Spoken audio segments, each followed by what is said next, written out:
Hey everybody, Joseph Rothschild here, aka MBT. Wasn't really expecting to put up a live reaction video today. I just got out of the shower. I'm in no condition to record, but upon removing myself from the shower, I got 45 text messages saying that the Forbidden and Limited list got updated. And lo and behold, they weren't trolling me. At Yu-Gi-Oh! Card EU has posted this image, which includes an update to the Forbidden and Limited list, which I guess we'll talk about right now. Unfortunately for me, this comes on the heels of a video I was in the middle of finishing up the draft of. There's actually a row of security cameras in my room installed by Konami to ensure I don't say anything too brand unsafe, and they saw that I was typing up a banger of a video essay. It was going to be semi-responsive to the Triff video that came out a couple of days ago, the Farfa reaction to that video, and the Josh video from a couple of weeks ago. The short of it is, Triff is very vocal about having fun in this format and says, yes, there are some FTKs, but they happen so infrequently, they shouldn't factor into your decision-making if you decide to play Yu-Gi-Oh! Again. Josh's video says, despite the fact that those aren't super common, they happen frequently enough that I don't feel particularly incentivized to take the TCG seriously, and I think Farfa, for the first time ever, had the best take on the situation, which was, if everyone agrees the Yu-Gi-Oh! Format is fun, with the exception of a couple of cards that frustrate us, why don't they just ban the floodgates? Why not take those cards out of the equation permanently? And to be clear, there are a lot of situations where Konami's already done that. You can look at Duel Links, where they hit cards that interact with the game in a way they don't like, the Rebecca FTK and all the associated burn spells. You can look at Genesis, where they've done a fantastic job of 100-pointing floodgates that aren't even necessarily playable, but theoretically could be in a future set, Angel 07 and the like. I think there's a lot of opportunities for Konami to box out these feels-bad moments, which begs the question, why haven't they? In the video, I was going to detail two main reasons. The first being that it offers people an opportunity to beat duelists who are better than themselves. You see this sentiment echoed a lot from the competitive community, Jesse and Herman and the like. The idea is that a floodgate reduces the amount of skill that impacts the outcome of a game. So a duelist who is less skilled still has a shot as an underdog against a much more experienced player. The underdog story is integrated into the very fabric of Yu-Gi-Oh! And for that reason, it's not surprising that they have cards that are tailored to that perspective. I think that vastly overstates how interesting these cards are. There are still cards that are really overtuned, that reduce the amount of skill necessary to win a game of Yu-Gi-Oh! But don't read, if you flip this card, you win the game. The second reason is that people wouldn't take the game seriously.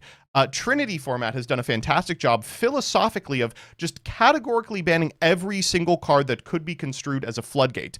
And as a result, they have like a 700 card ban list. That is about how deep you would have to get to finally put this problem to rest permanently. But for what it's worth, I think it is worth exploring. Like, the gameplay was helped by that change. It maybe is worth being a little proactive when it comes to floodgates. Mjolnir is a perfect example. This is a card that was off and on jank table 500 dual-taining playable for a little while. It was just gonna take a deck that could effectively make Imperial Princess Kinkieri to make it happen consistently. And as soon as we got it, it was a problem. Same with Fossil Dynapachycephalo. Once a deck could consistently make a rank 4 without using their normal, it was always an option via Gallant Granite. Arch Nemesis Protoss is searchable through an Infernal Banshee combo. So all of these cards, there was a possibility they would someday become a problem, and lo and behold, eventually they did. I end up concluding that though it might look silly, Konami should do a series of ban lists in which they box out increasingly nonsensical floodgate monsters just because they would make the gameplay feel better, despite the fact that people will be frustrated that a bunch of chaff is being added to the list. Also, who cares? The list is already a million cards. Then I wake up to this. Yeah, they have done so, propagated the first list that includes a series of cards that automatically win the game. And to be clear, these are very targeted hits. They're not going as far as Genesis did and boxing out Angel 07 and its ilk, but they are hitting a bunch of cards that I think are marginally playable at best. Let's walk through all of them. So first and foremost, this is an emergency list. I believe the next update to the Forbidden Limited list was scheduled to be like sometime in December, which means for the first time in years, they are deviating from the normal Banlist release schedule in order to take care of an immediate problem. And this is something that the Banlist schedule, having dates removed, always permitted. We were just kind of waiting for it to pop up in like a post-Pepe world. These are those cards. So they are Arch Nemesis Protoss. If you're unfamiliar with this card, this is a card that was unbanned about a year back. And when it was unbanned, I remember saying out loud, why did they do this? Even if this card wasn't particularly strong at the time, the play pattern that it facilitated was boring as all hell. Historically, this was played in Sword Soul, searchable off of Sword Soul Emergence, if you already had a Synchro monster on your side of the field because it's a worm. And on summon, you can go ahead and pop one attribute of monster, and then it blocks that attribute from being summoned. Going second, this is a powerful OTK tool, but going first, you can box your opponent out of almost any attribute you want, especially because it can't be destroyed by card effects, so you can call Dark, box them out of Darks, and keep your entire board. I said on summon, but this is an ignition effect that you can do every turn, so you also have to deal with it. Modern decks were doing this by way of making a 4-star monster into a rank 4, going Infernal Flame Banshee, which searches a Pyro, searching Nemesis Flag, a search monster for the Nemesis monsters who happens to be a Pyro, and then just cheating it out that way.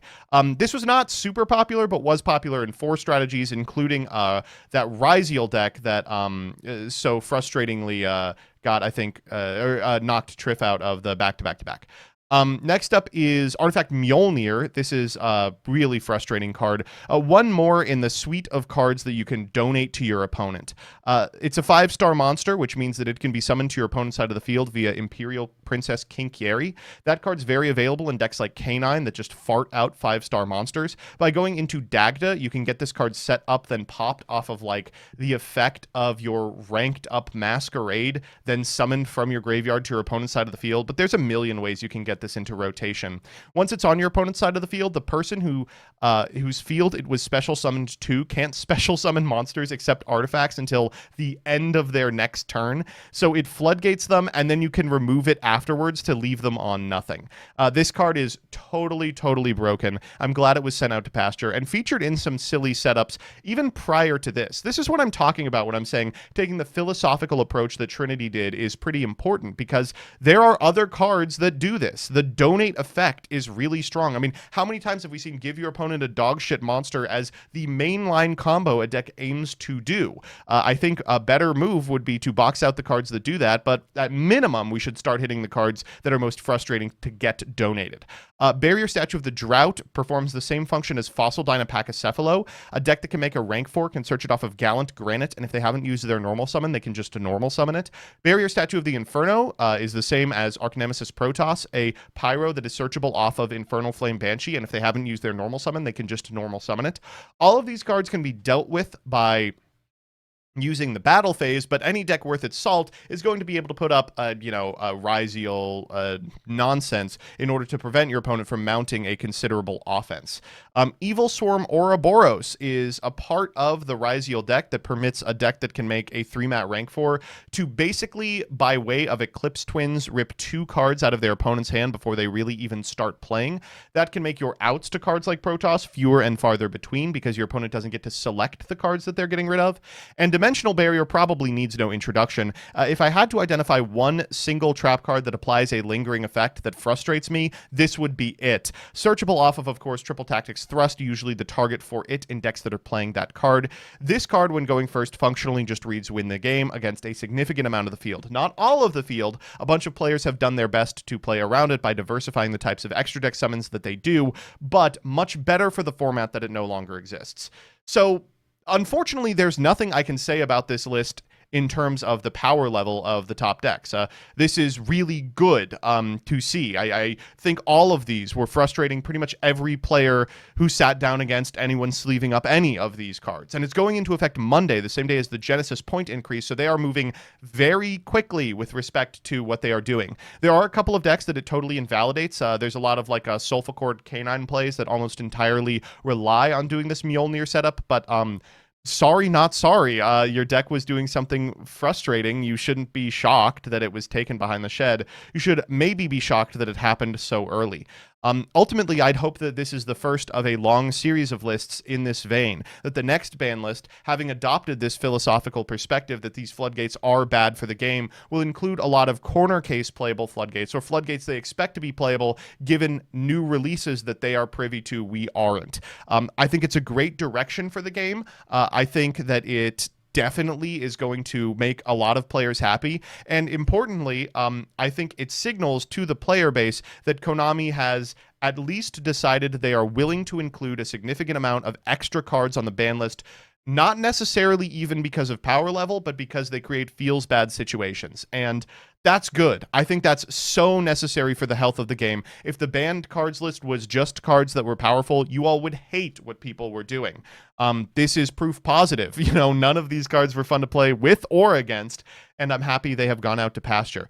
Rare W for Konami. Really frustrating that they didn't have the foresight to do this a little earlier. I hope it signals the start of months more of this type of stuff. See you next time.